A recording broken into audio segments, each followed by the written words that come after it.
दोस्तों, मैं हूं आपका अपना विजय जांगिड़ और आज मैं आपसे बात करूंगा संवाद लेखन की। जी हाँ, ये संवाद लेखन क्या है इसके बारे में मैं आपको बता दूं कि एक राइटर है जयपुर से, स्वाति सेन। उनकी एक बात जब मुझे पता चली तो मुझे लगा कि आप सबको सुना देनी चाहिए।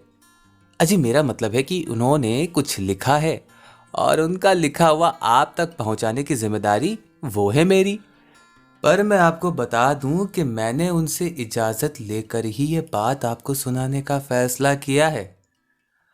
खैर, उससे पहले आप विजय की भी थोड़ी सी बात सुन लीजिए। इनके लेखन से मेरा टकराना कुछ यूं हुआ। इनके लेखन से मेरा टकराना कुछ यूं हुआ जब सोशल मीडिया पर पोस्ट इनका मेरे सामने नाजिल हुआ। लेखन में जहनियत थी और बात पते की भी थी। लेखन में जहनियत थी और बात पते की भी थी, इसीलिए बात नाजिल होते हुए दिल पर टिकी भी थी। अजी, अब जब टिकी थी तो बताता हूं कि यूं हुआ क्या। अब जब टिकी थी तो बताता हूं कि यूं हुआ क्या। अजी, हुआ यूं कि आपके सामने बस यूं हुआ हुआ। अजी, विजय की बात तो होती रहेगी, विजय तो अपनी बात कहता रहेगा। खैर, संवाद लेखन की बात और मेरी जुबानी आपके लिए।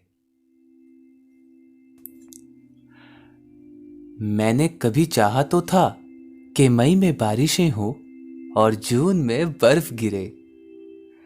मैंने कभी चाहा तो था कि मई में बारिशें हो और जून में बर्फ गिरे, पर मैंने ये नहीं चाहा था कि तब मैं घर पर अकेले रहूं। मुझे अकेला रहना पसंद है। मुझे अकेला रहना पसंद है, लेकिन खिड़की के पार तेज बारिश हो, मौसम ठंडा हो जाए, दिल में आग लगने लगे, बदन में हर हवा के झोंके के साथ सरसराहट हो, तो दिमाग सुन्न होने लगता है। किसी भी काम में एकाग्रता नहीं होती।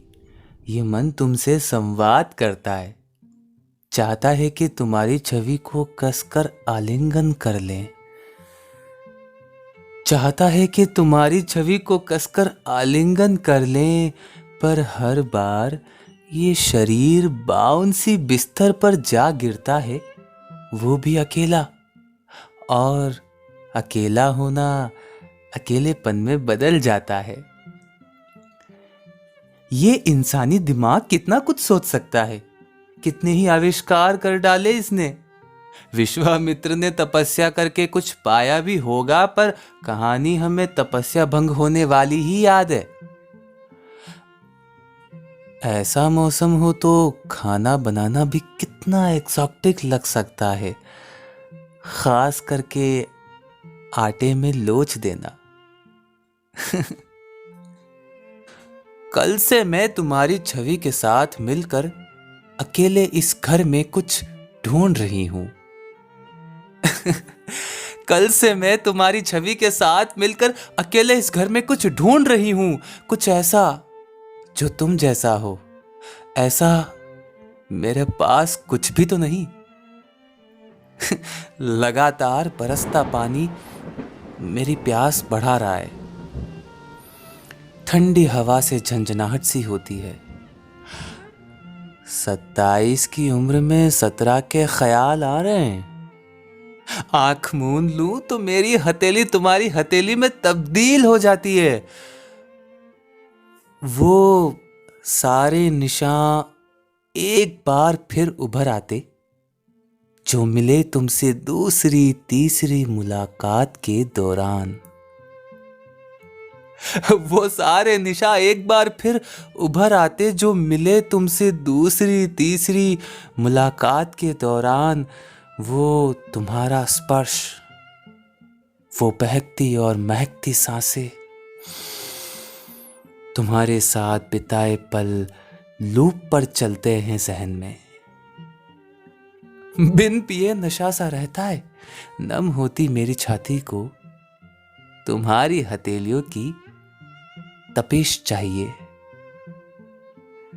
बिन पिए नशा सा रहता है, नम होती मेरी छाती को तुम्हारी हथेलियों की तपिश चाहिए। ये बारिशें अगर अब और बरसी तो मेरे धैर्य का बांध टूट जाएगा। फिर आज रात किसी भी हालत में चाहिए होंगे मुझे तुम। फिर आज रात किसी भी हालत में चाहिए होंगे मुझे तुम, या वो चीज जो मैं कल से तुम्हारी छवि के साथ अकेले घर में ढूंढ रही हूं, अकेले घर में ढूंढ रही हूं, अकेले घर में ढूंढ रही हूं।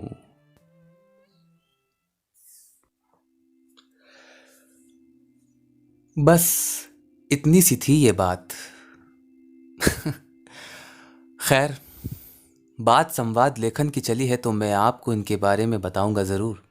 इनका नाम स्वाति सेन है, ये जयपुर से हैं, बहुत अच्छा लिखती हैं। आप इंस्टाग्राम पे जाएंगे और संवाद लेखन टाइप करेंगे, यानी कि SAMVADLEKHAN,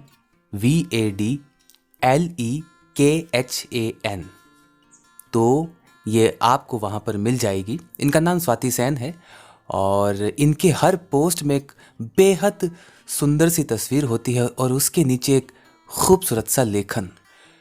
तो आप इनसे वहाँ पर जुड़ सकते हैं। और इसके अलावा अगर आप मुझे कुछ कहना चाहते हैं इस पॉडकास्ट के बारे में या मेरे किसी पॉडकास्ट के बारे में, तो आप मुझे DM कर सकते हैं इंस्टा पे। मेरा यूज़र नेम है VIJAYJANGID.VJ, यानी कि vijayjangid.vj। तो आप मुझे DM कर सकते हैं। पॉडकास्ट के बारे में कुछ कहना है तो वहाँ पे आप मुझे बता सकते हैं। बाकी विजय की बात तो होती रहेगी, विजय तो आपसे मिलता रहेगा। और हाँ, आप अपना ख्याल रखिएगा। Take care.